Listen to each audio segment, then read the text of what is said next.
Assalamualaikum. Hai, Nama saya Amir Arif. saya Maribik Benedict. Welcome to our channel.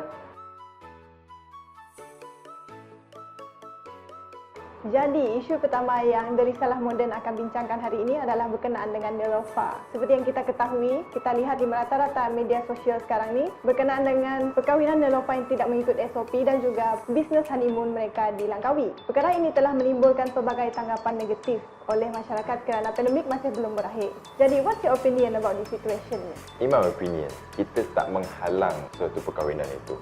Malah kita menggalakkan lagi pembinaan masjid dan keluarga. Tapi perkahwinan itu, majlis itu perlulah diadakan dengan SOP yang betul. Barulah kita dapat mengawal penularan COVID-19 yang kita tengah hadapi sekarang ni. Ini tidak. Dalam gambar, jarakan sosialnya pun tak ada, pemakaian masknya pun tidak nampak.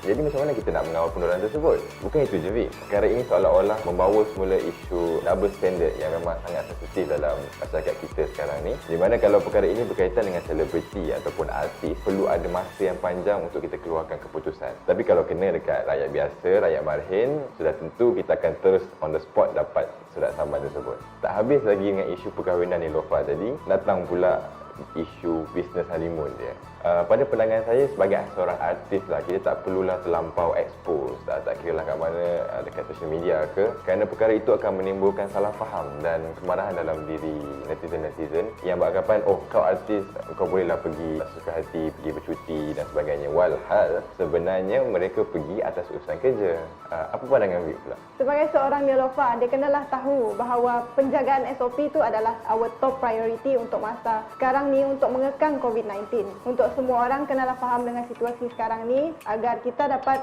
kembali ke rutin biasa untuk mengelakkan isu-isu seperti ini terjadi. Walau apapun, semoga permohonan maaf Neelofa dapat diterima dan Neelofa dapat belajar dari kesilapan yang lepas. Tahniah atas perkahwinan Neelofa dan Puris. Kita doakan semoga berkekalan sehingga ke jannah.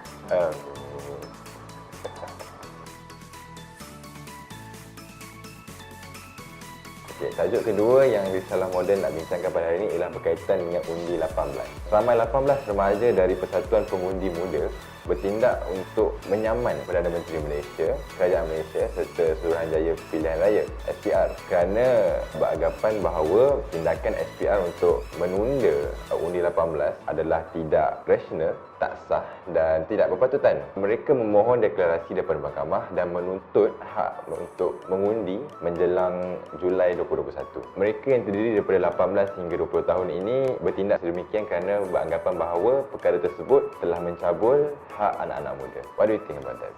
Okay, in my opinion, seperti yang kita ketahui, umur bukanlah pengukur kematangan untuk kita memilih kerajaan. Benar, undi 18 telah termaktub dalam perlembagaan. Mungkin ada relevannya SPR menunda pelaksanaan tersebut. Secara relevannya ada sebab penundaan undi 18 ini yang kita boleh lihat seperti proses pendaftaran automatik yang mengambil masa yang lama. Ini adalah kerana kemungkinan diorang tak tinggal dekat alamat yang didaftarkan di dalam IC. Selain itu, penglibatan agensi-agensi lain yang bukan sahaja SPR seperti agensi JPM dan sebagainya. Ini tak termasuk lagi dengan kos penyediaan kertas undi dan sebagainya. Walau bagaimanapun, kita masih perlukan penjelasan yang lebih jelas oleh SPR berkenaan dengan penundaan undi 18 hingga September 2022 adalah tidak relevan. Betul tu, Vic. Tapi kalau ini merupakan salah satu taktik kerajaan untuk memenangi pilihan raya dengan melengah-lengahkan sesuatu yang telah termaktub dalam perlembagaan, maka stoplah, please stop. Janganlah kita mencabuli perlembagaan yang suci atas kepentingan politik itu sendiri.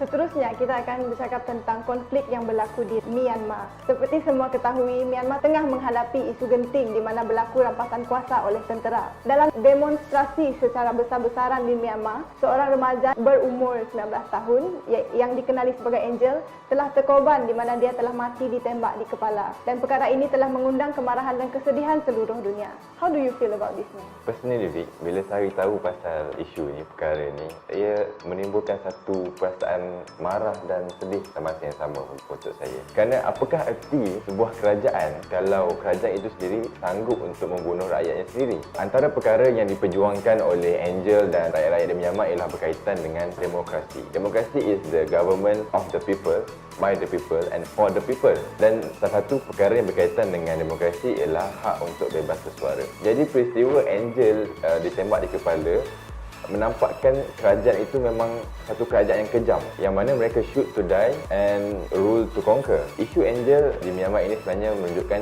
bahawa kita belia mempunyai satu kuasa. Mengambil contoh daripada peristiwa Angel ni, belia perlulah bersikap berani untuk mencuba pelbagai benda-benda baru, keluar daripada comfort zone. Well then only could we evolve into the better version of us. Para belia dekat dunia ni lah perlulah menggunakan segala potensi diri yang ada dalam diri kita sendiri, dan barulah kita boleh menjadi seorang yang berani, be a brave person to fight for justice. Furthermore, Vic, antara satu benda yang saya nak tekankan dalam isu ini adalah kesefahaman dan kolaborasi di antara belia, the youth and the older generation. Kesefahaman dan kolaborasi di antara belia dan older generation ni perlulah kita eratkan supaya jalinan kerjasama itu menjadi lagi jitu. So, that is my opinion. Absolutely, May. Antara contoh yang kita boleh lihat kat Malaysia adalah Tun Mahathir ketika usia muda, beliau telah berani keluar dari comfort zone untuk memperjuangkan perkara-perkara yang betul. Selain daripada Tun Mahathir, kita boleh lihat seperti Anwar Ibrahim ketika usia muda dan juga Syed Saddiq yang berani memperjuangkan hak-hak ketika usia muda. Lebih ramai lagi belia yang seperti ini yang kita mahukan di dalam negara agar kita dapat membangunkan negara yang lebih baik. Jadi, semoga belia-belia di Myanmar teruskan perjuangan dan harapnya kematian Angel tidak akan disia-siakan agar konflik dalaman